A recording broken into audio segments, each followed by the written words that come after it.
وَلَقَدْ يَسَّرْنَا الْقُرْآنَ لِلذِّكْرِ فَهَلْ مِن مُّدَّكِرٍ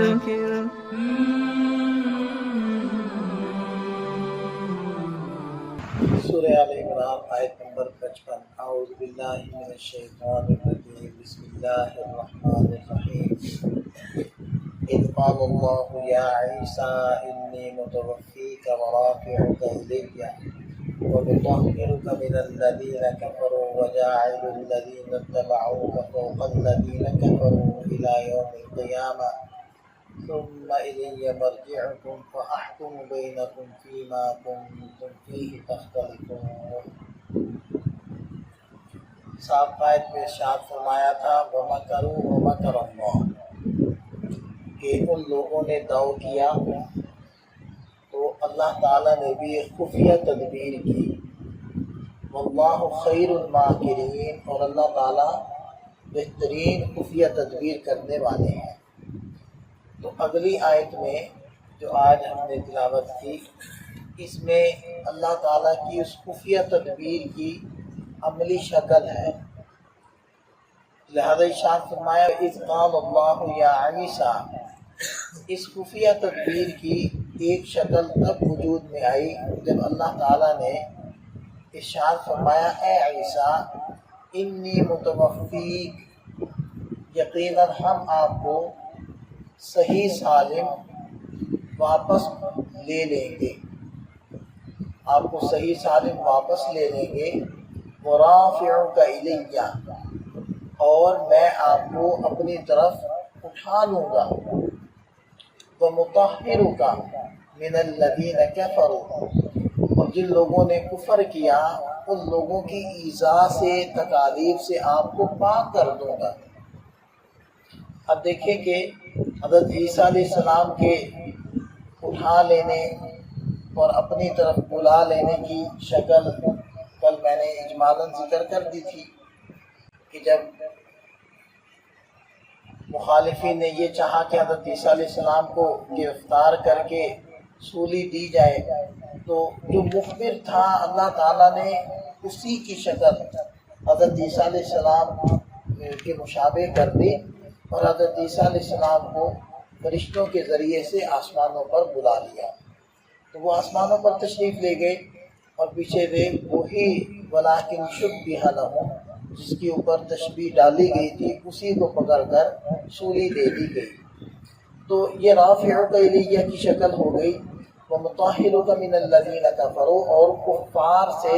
اللہ تعالیٰ نے حضرت عیسیٰ علیہ السلام کی حفاظت فرمائی اور ان کو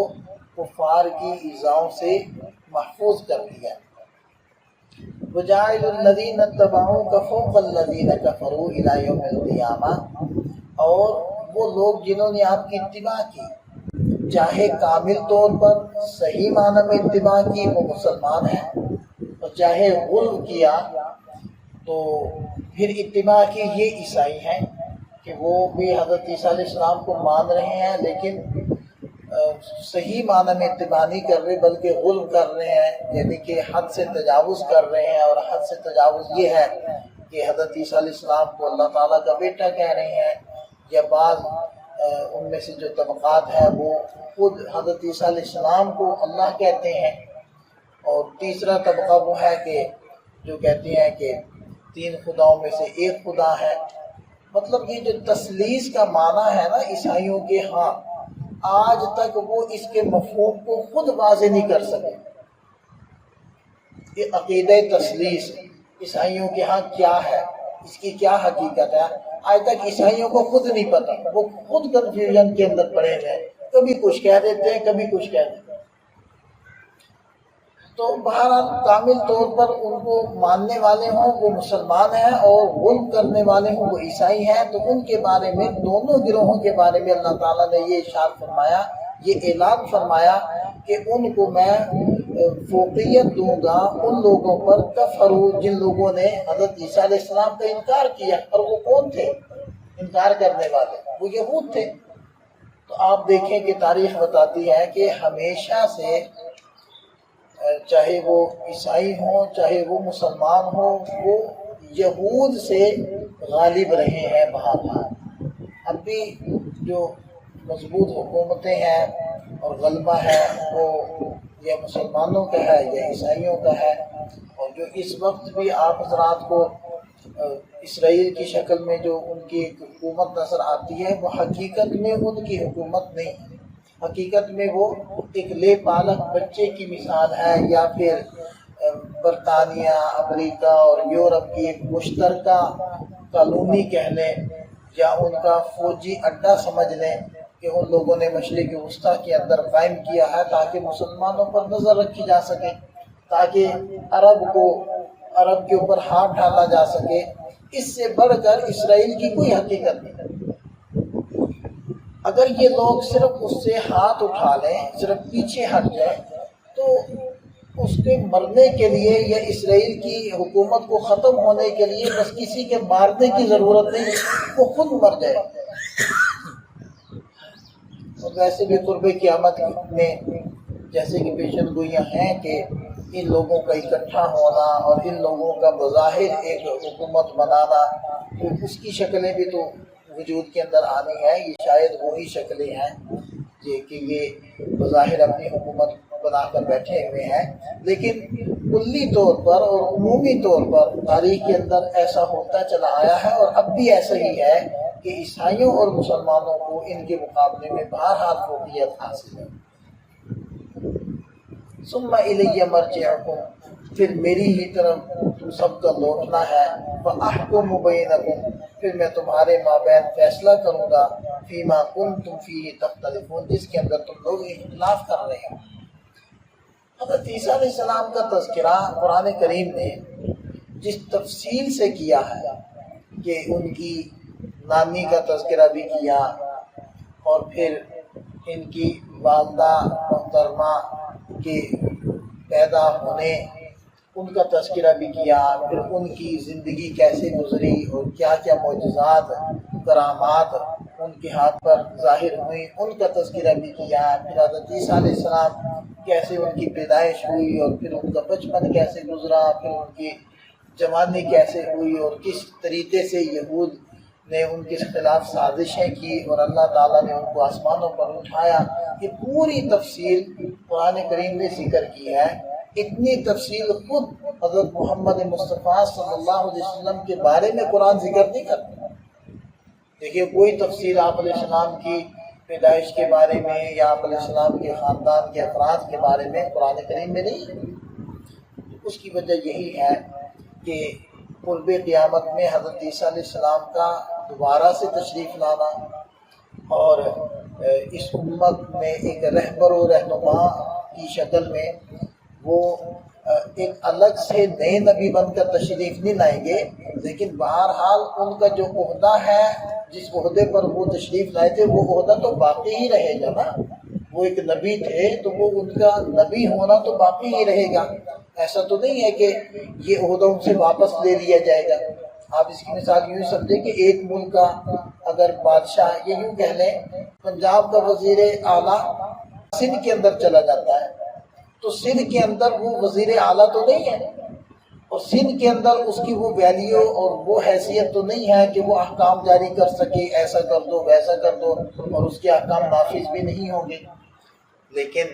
سندھ میں جا کر بھی وہ پنجاب کا وزیر اعلیٰ تو ہے، معزول تو نہیں ہوا۔ تو بالکل یہی ہے کہ حضرت عیسیٰ علیہ السلام اس امت کے اندر تشریف لائیں گے تو ایک الگ سے نبی بن کر نہیں آئیں گے۔ نبوت نبی پاک صلی اللہ علیہ وسلم ہی کی چلے گی، احکام سارے آپ علیہ السلام ہی کی چلیں گے، اتھارٹی آپ علیہ السلام کو حاصل ہوگی۔ لیکن وہ جو جس قوم میں اور جس وقت میں نبی بن کر آئے تھے اور جو ان کو عہدہ ملا تھا، وہ عہدہ ان کا برقرار رہے گا، اس عہدے پر وہ فائز رہیں گے۔ تو چونکہ ان کا تشریف لانا اور پھر ظاہر بات ہے انہوں نے دوبارہ سے نزول فرمانا ہے، تو ان کے پہچاننے کے اندر لوگ غلطی نہ کریں، اس لیے آپ علیہ السلام نے ان کی ساری علامات ذکر کی۔ قرآن کریم میں اگر اس کی تفصیل نہیں ہے تو آپ علیہ السلام کے فرامین میں بڑی تفصیل کے ساتھ یہاں تک آپ علیہ السلام نے ارشاد فرمایا کہ وہ کس جگہ نازل ہوں گے، کس شکل و صورت میں ہوں گے، اور اس وقت وہ سر ہلائیں گے تو ان کے بالوں سے پانی کے قطرے گریں گے، گویا کہ وہ غسل کر کے تشریف لائیں گے۔ تو اتنی تفصیل کے ساتھ ان چیزوں کو ذکر کر دیا ہے، اور مسلمانوں نے ان کو پہچاننا ہے، مسلمانوں نے پھر ان کی لشکر میں شریک ہونا ہے، ان کے ساتھ مل کر لڑنا ہے دنیا کے کفر سے۔ تو اس لیے پوری تفصیل ان کی ذکر کی ہے۔ اسی وجہ سے مسلمانوں کو، جیسے کہ آپ علیہ السلام کے تشریف لانے سے پہلے پوری تفصیل وہ یہودیوں کو معلوم تھی اور وہ ان کے بچپن سے ان کو پہچان سکتے تھے، اسی طرح حضرت عیسیٰ علیہ السلام کے بارے میں اتنی تفصیل سے چیزیں احادیث کے اندر مذکور ہیں کہ اب اگر تشریف لائے تو علماء وہ ان کو اچھے طریقے سے پہچان سکتے ہیں۔ اسی وجہ سے حضرت عیسیٰ علیہ السلام کے تشریف لانے سے پہلے ابھی تک جن جن لوگوں نے اپنے مسیح موعود ہونے کے نعرے لگائے ہیں یا اپنے آپ کو ظاہر کرنے کی کوشش کی ہے کہ ہم مسیح موعود ہیں، تو علماء نے ان کو خوب اچھے طریقے سے پہچان کر اچھے طریقے سے ان کا رد کیا ہے اور ان کی مخالفت کی۔ غلام احمد مرزا قادیانی، اس نے بھی یہی دعویٰ کیا تھا، حقیقت میں چونکہ وہ نہیں ہے تو علماء نے پہچان کر خوب شدید طریقے سے اس کا رد کیا ہے۔ تو بہرحال یہ وجہ ہے کہ ان کی تفصیل کے ساتھ احکام اور ان کی نشانیاں اللہ تعالیٰ نے ذکر فرمائی ہے، اور پھر فرما دیا کہ میری طرف تم آؤ گے تو میں تمہارے مابین فیصلہ کر دوں گا۔ اللہ تعالیٰ ہمیں سمجھ عطا فرمائے، اور اہل حق کے لشکر میں اللہ تعالیٰ ہم سب کو شامل ہونے کے توفیق عطا فرمائے۔